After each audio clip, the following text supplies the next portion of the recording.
Tina.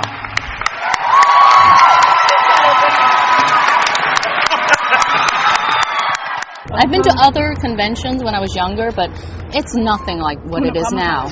It's insane. Epic. It's like the event. It's a huge. It's like a Mardi Gras madness, you know, and without the we've even beads. watched it change from when we first started going to Comic-Con. I'm sure. Yeah. Well, what about the convention circuit for you? Right. What was your first Comic-Con experience like?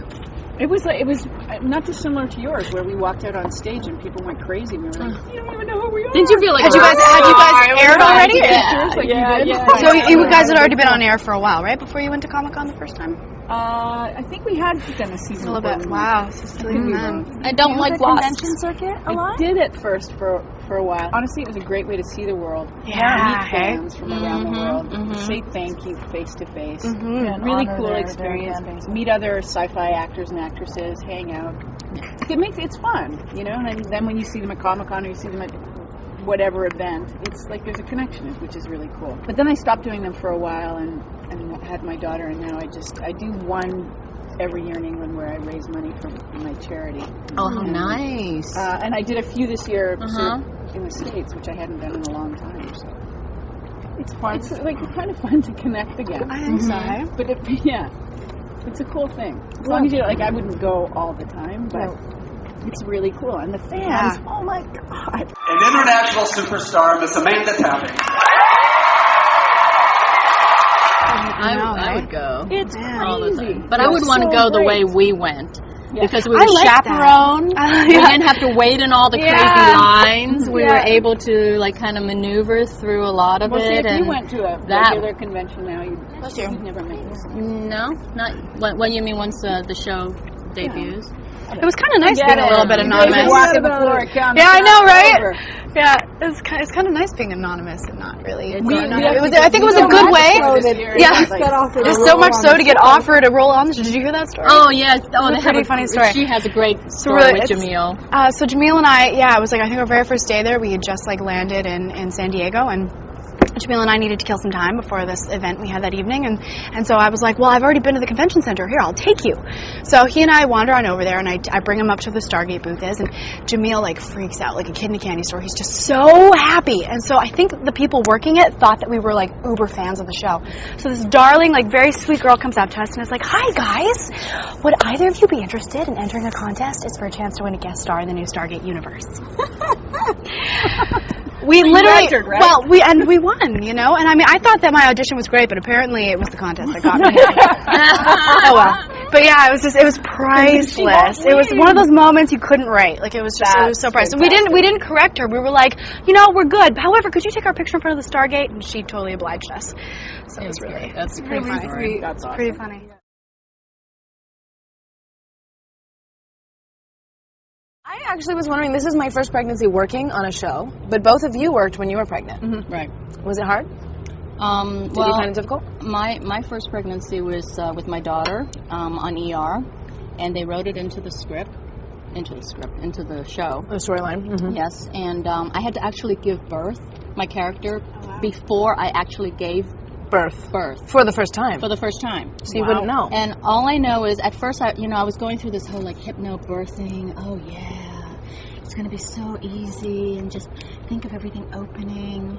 Well, after 36 hours of labor, 3 hours of pushing, I called the director. I'm like, you know what? I wasn't dramatic enough. We need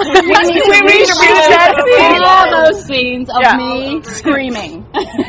There's nothing zen and opening about it. How about you? Did you work? I was really lucky. I was pregnant on Stargate. I was about 4 months pregnant when we wrapped the season. So I was just getting nice and thick, and we were doing this more I couldn't remember lines. My body was thick. It was crazy. So what do I do? Try thinking invisible. But I was playing a dorked out version. Is that how I represent myself? No. Oh. Anyhow, nice and thick and couldn't remember your lines. Can't remember lines. But you were glowing, damn it. But glowing like a sweet pig. No, but I and my character, they were doing this dorky version of Carter. So I got to wear big sweaters and I played it a dorky, kind of goofy version of myself. So they had super easy. That was it was fun. And then I I came back, like, I think I missed 3 or 4 episodes of the start of the next season and came back. When else but Samantha Carter could have pulled your ass out of the fire. Well, this is one of those times. Reporting is ordered, sir. And brought my baby daughter with me. Yes. Yeah, I was super, like, my God. I was 18 months, the first 18 months of her life. We're in a trailer on this lot. Yeah, it's awesome. I bring my kids here. Well, you guys always see them, and they love it. They think that I come to work and eat cupcakes. Yeah, because they get to You know what? I always have to say, I really thank Hunter Tyler. Because he was the first person to go up against a major producer. Wasn't it Spelling? It was Spelling. Yeah. And sued for rights for women.